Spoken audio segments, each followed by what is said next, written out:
இந்தியாவில் இருக்கக்கூடிய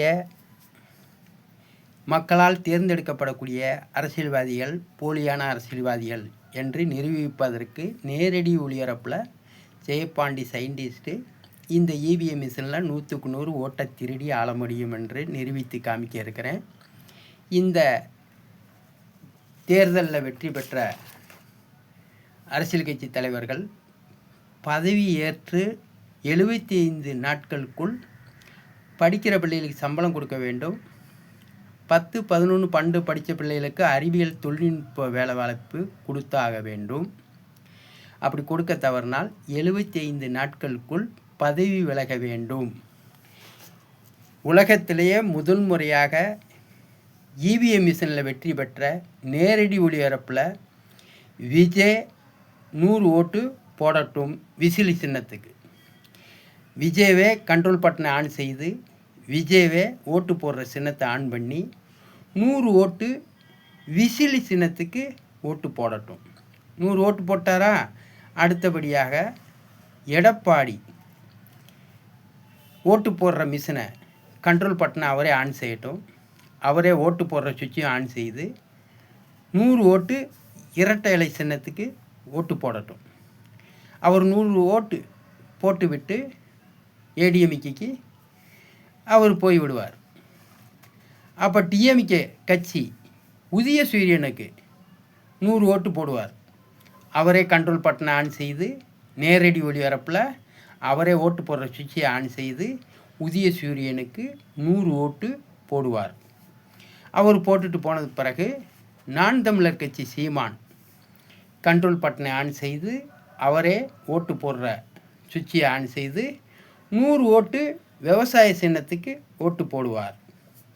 ஓட்டு போட்டது பிறகு ஜெயபாண்டி சயின்டிஸ்ட்டு கண்ட்ரோல் பட்டனை ஆன் செய்து ஓட்டு போடுற சுவிட்சை ஆன் செய்து 100 ஓட்டு போடுவேன்.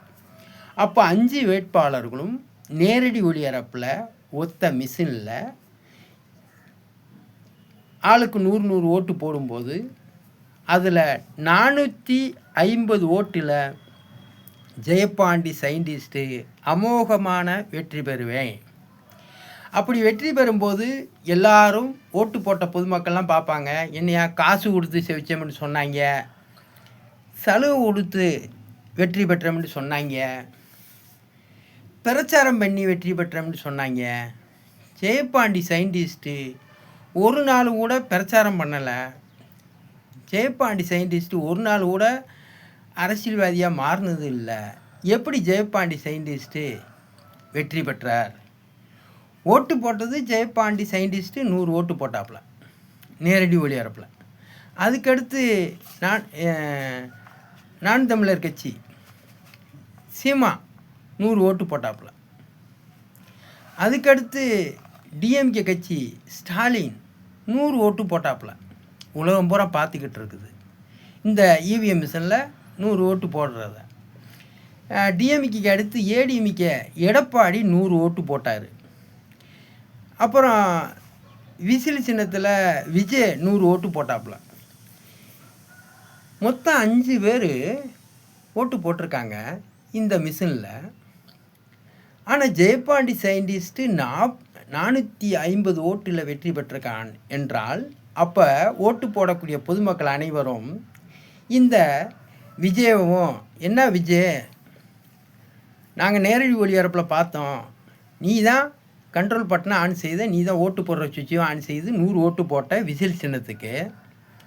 அதே மாதிரி கேட்பாங்க எடப்பாடியை, ஏங்க எடப்பாடி, நீங்கள் தானே இந்த கண்ட்ரோல் பட்டனை ஆன் பண்ணீங்க, நீங்கள் தானே ஓட்டு போடுற சுவிட்சை ஆன் செய்தீங்க, இரட்டை இலைக்கு நீங்கள் தானே 100 ஓட்டு போட்டீங்க, உங்கள் சின்னத்து தானே போட்டீங்க அப்படின்னு பொதுமக்கள்லாம் கேட்பான்.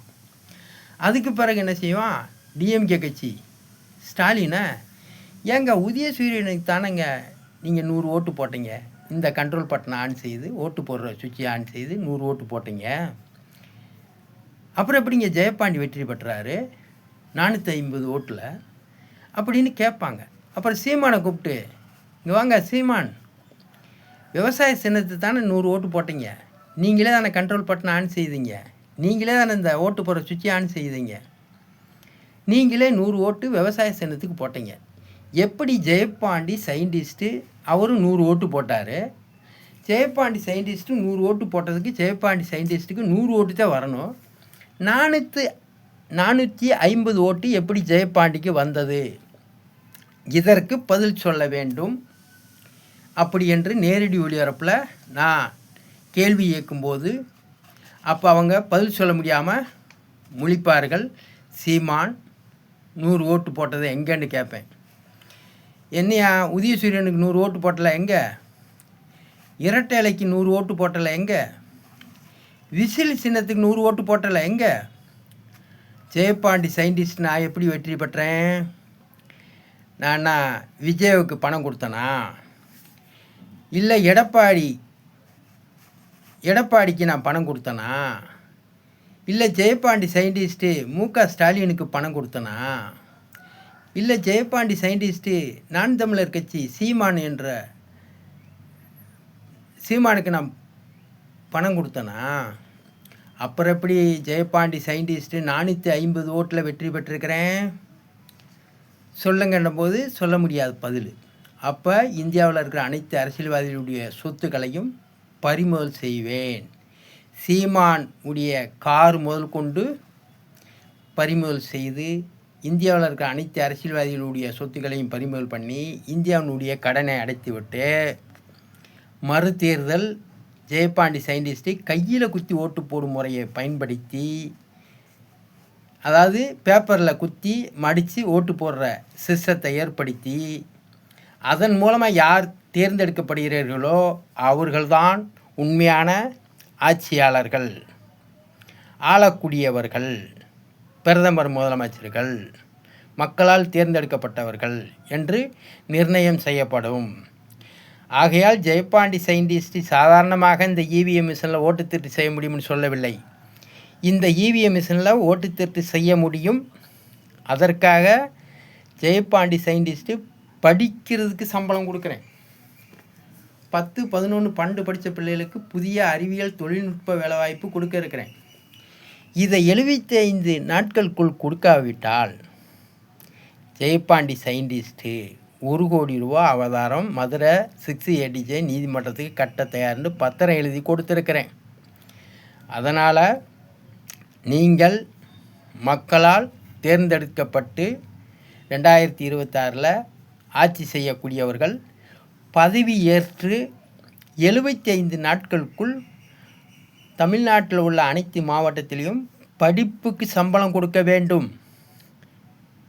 படித்த நாளை வேலை பார்த்த நாளாக கருதி இழப்பீடு தொகையாக சம்பளம் கொடுக்க வேண்டும். 10, 11, 12 படித்த பிள்ளைகளுக்கு அறிவியல் தொழில்நுட்ப வேலை வாய்ப்பு கொடுத்தாக வேண்டும். அப்படி கொடுக்க தவறினால் 75 நாட்களுக்குள் பதவி விலக வேண்டும். அந்த 75 நாட்களுக்குள் இந்த இவிஎம் மிஷினில் வெற்றி பெற்றவன் உனக்கு ஓட்டு போட்ட மக்களுக்கு உன்னால் படிப்புக்கு சம்பளம் கொடுக்க முடியாது. படித்து முடித்து 10, 11, 12 படித்த பிள்ளைகளுக்கு வேலை வாய்ப்பும் கொடுக்க முடியாது என்றால் நீ எதுக்கு முதலமைச்சராக இருக்க வேண்டும்? இந்த இவிஎம் மிஷினில் வெற்றி பெறுற அனைவரும் திருடன். அதை நிரூபிப்பதற்கு தான் நேரடி ஒளிபரப்பில் செய்து காமிக்க இருக்கிறேன். இவிஎம் மிஷினில் ஓட்டு திருட்டு செய்ய முடியும். இந்த இவிஎம் மிஷினை தடை செய்ய வேண்டும். கையில் குத்தி ஓட்டு போடும் முறை வேண்டும். இந்த மிஷினில் வெற்றி பெற்றவர்கள் 75 நாட்களுக்குள் பதவி ஏற்று 75 நாட்களுக்குள் கூட்டணி ஆட்சியாக இருந்தாலும் சரி, தனிச்சு ஆண்டாலும் சரி, 75 நாட்களுக்குள் படிப்புக்கு சம்பளம் கொடுக்கணும். 10, 11, 12 படித்த பிள்ளைகளுக்கு வேலை வாய்ப்பு கொடுக்க வேண்டும். கொடுக்க தவறினால் 75 நாட்களுக்குள் கொடுக்க முடியவில்லை என்றால் பதவி விலக வேண்டும் என்று சொல்லி விடைபெறுகிறேன். PO Jayapandi scientist. நன்றி, வணக்கம். இது இந்திய அரசியலமைப்பு சட்டம், கவனிக்க வேண்டும். நன்றி, வணக்கம். அடுத்த டேக்கில் பேசுகிறேன்.